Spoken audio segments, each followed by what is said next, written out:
The Congress of South African Trade Unions, COSATU, said it was disappointing that some pension funds had chosen to exploit the two-pot pension system by imposing unnecessary fees on members. Since coming into effect earlier this year, the South African Revenue Service has received 2.2 million applications for withdrawals worth billions of rands. Now, the Financial Sector Conduct Authority is investigating charges on the withdrawals, even as South Africans drained the two-pot retirement system by withdrawing a staggering 35 billion rand from it. Matthew Parks this morning joins me on the show. A parliamentary coordinator he is, Congress of South African Trade Unions, COSATU. Mr. Parks, it's nice to have you around on the show. Thank you so much. Good afternoon. Thank you for having us. So let's have a proper understanding of what is playing out in South Africa as regards the pension funds. Are pension fund administrators truly exploiting the two-pot system to impose unjustifiable fees on vulnerable workers? Yeah. Sorry, if it's good morning, Nigeria, it's good afternoon, South Africa. Okay. So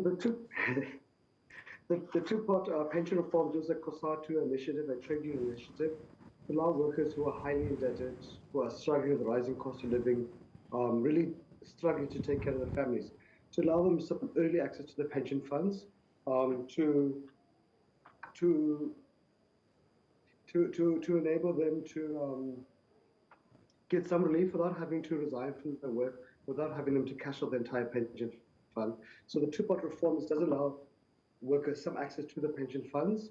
And so it's been quite a positive thing. About 35 billion rand has been released so far to about 2 million workers since it came into effect on the beginning of September.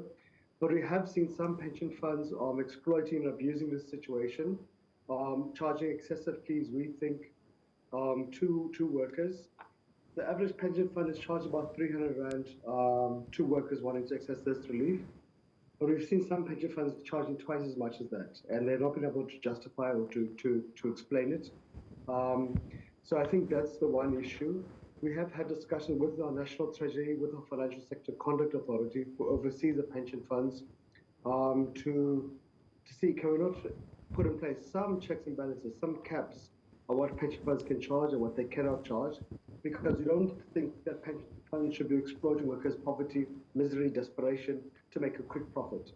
Pensions are workers' deferred wages that belong to workers. And yes, pension funds do have administrative charges and all that, which, to run the operations, but it shouldn't be an abuse or an exploitation of workers. The Treasury colleagues and the colleagues from the Financial Sector Conduct Authority have indicated that they think there is space for us to find a way to resolve it. And we think it's also critical to also see about other fees, because we think at times some of these pension funds are exploiting workers, and there is perhaps a need to review it and see what kind of checks and balances we can put into place in this regard. But I thought this two-pot system was digitized. I thought it was technology-based. So how come some people were still able to make monies unaccounted for of members of this particular pension scheme? Or was there a complaint that was lodged at some point? Is there any form of monitoring of transactions over time? I'd like to have an understanding of that. Yeah. So no, it is digitized. South Africa has got quite a sophisticated state-of-the-art pension systems and so forth. But what happens if you apply, for example, for your 30,000 rand immediate relief, the pension fund then charges 300 rand on average, maybe 600 rand. And I think for us, we're keen to see that the full benefit of the fund's relief goes to workers, not to pension funds. Yes, there will be naturally some charges for them putting in place new systems, for them freeing up liquidity and so forth, and that's fine. But we think it needs to be reasonable. It can't be that one pension fund can charge 300 rand, another pension fund can agree to waive the fee, and then some will want to charge 600 rand. So we think there is a need to put some caps in place. But we do think there is a need for a broader conversation around all the fees that pension funds charge to workers. We think that in many instances, as we've seen now, some of the fees might be excessive, might be profiteering, and there is a need to put in place some checks and balances in that regard. So that's a useful and long overdue discussion, and we're keen to see it. Let's put in place some norms and standards, some limits on what workers can be charged, because ultimately this is workers' money, and the money needs to go to workers, and we need to minimize the bleeding of workers' pension funds. Okay, so permit me to be cheeky here, Mr. Parks. We hear that South Africans drained a staggering 35 billion rand from the two-ports retirement system. So what if the hike in service fees was actually initiated to deter workers from accessing their pension savings due to, at least we saw, overwhelming requests and takeouts? Yeah. So the deterrence to workers to withdraw actually comes through the form of taxation. South Africa's pension funds are taxed when you withdraw. If you withdraw at retirement age, which you're meant to, then there's a very favorable, quite a low tax rate. If you withdraw early, then there's a higher tax rate linked to your income. So that's where the legally mandated deterrence comes into effect. It's not for pension funds to make it difficult, because pension funds making a profit out of workers' monies. They should not be excessive or abusive when it comes to that. So I think first that's the key issue. There is deterrence there through taxation, and it's not for pension funds to add an additional deterrence simply to make profit, because they know that workers are withdrawing the money because they're drowning in debt, and they should not be kind of taking this opportunity to exploit that desperation for their own hefty profit margins. Okay, at some point we discovered that 41,523 directives, 4,523 directives were declined because of insufficient funds. So even looking at the two-port system itself, is it viable and sustainable enough to cater for the pensioners' needs? No, it is. So currently, under the previous law, workers can access the pension funds when they retire, naturally, of course. And also they can access it early, but to access it early, they have to resign from their job. So that means the worker is now unemployed. They also have to withdraw all the pension funds. So instead of, if they just want to maybe perhaps, for example, 50,000 rand, they have a pension fund of 500,000 rand, they have to withdraw all 500,000 rand. Okay, Mr. Matthew, I think we should go on a break now, so you can just take a glass of water so we can come back to continue the discussion. I can see that you're a little bit in a place of discomfort. All right, we'll just go on a very short break. We're looking at the issue around COSATU's concerns with the two-port system, where it's been alleged that the pension funds are making off money, undocumented money, off people, members of the pension funds who are hoping to get some sort of cash out of that particular system. We'll go on a very short break. When we return, we'll continue with the conversation.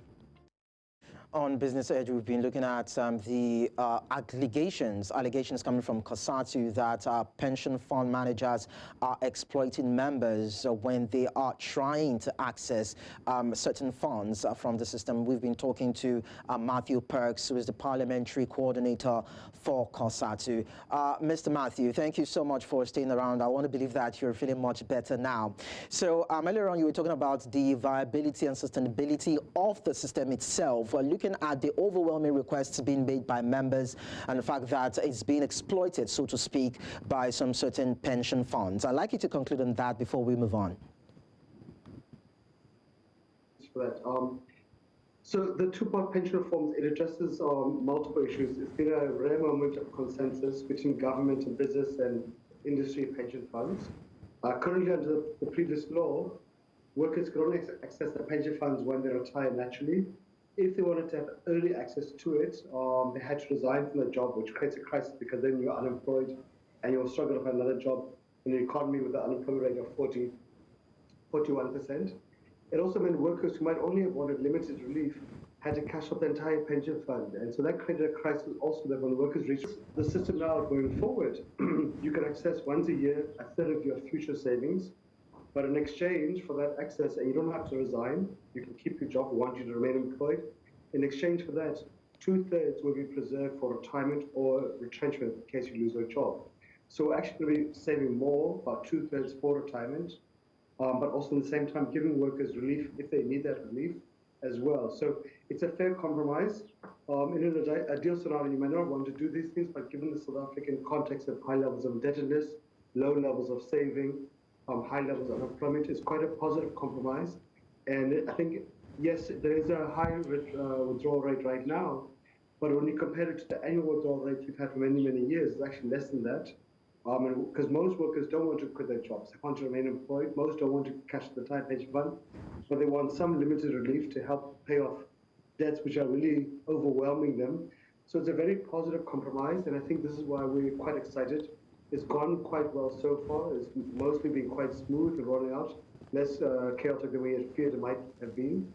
And to date, about 35 billion rand has reached about 2 million workers. We're now also having engagements about the next round of reforms. Could we give workers greater relief in exchange for more savings as well?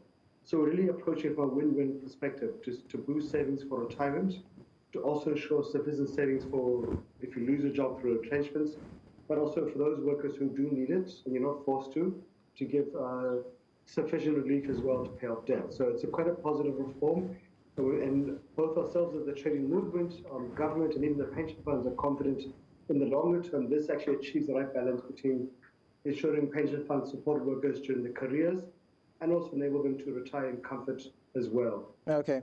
So now, how does, COSATU plan to now address the perceived disparity in fees charged by different pension funds? Are there measures that can be implemented to harmonize what is to be paid on pension fund withdrawals and to ensure that there are no excesses in terms of what is being demanded as service charge?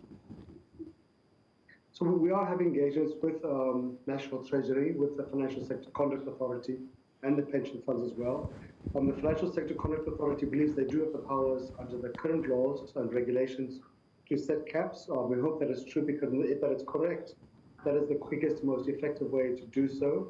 So we are really hoping in the next 2 months or so we can come to an agreement about what are the caps on administrative fees. But we do think there's a need for further discussion even beyond that, beyond just the fees for withdrawals, to have a greater discussion about fees that are charged by pension funds generally for administration and so forth, because we think some funds, not all of them, but some funds we think are making too much profit at the expense of workers, and that has an impact upon the pension growth as well for members, because ultimately we want to maximize the return on investments for pension fund members. When they retire, they can retire in peace, in comfort, in dignity. We understand that there are discussions with NEDLAC as of now. Do you think there should be some sort of policy adjustments too, in terms of how it can favor the members more, while of course not taking away the powers and operations of these pension fund managers? We think there is an urgent need to do that. Most pension funds are private sector pension funds. But obviously there are pension funds in the public sector too, which are quite large. But we do think there is a need to have some sort of safety rails, some sort of caps and so forth. Because if you don't do that, then yes, there will be some who are going to misbehave. So we are hopeful that we can find a consensus quite soon with government on this issue, because really we can't afford a scenario where workers are already struggling so much that their savings, which are very meager in many instances, are really being pilfered, exploited by unscrupulous pension funds. Okay, Matthew Parks, Parliamentary Coordinator, Congress of South African Trade Unions, COSATU. Thank you so much for sharing your thoughts with us. We appreciate that. Thank you.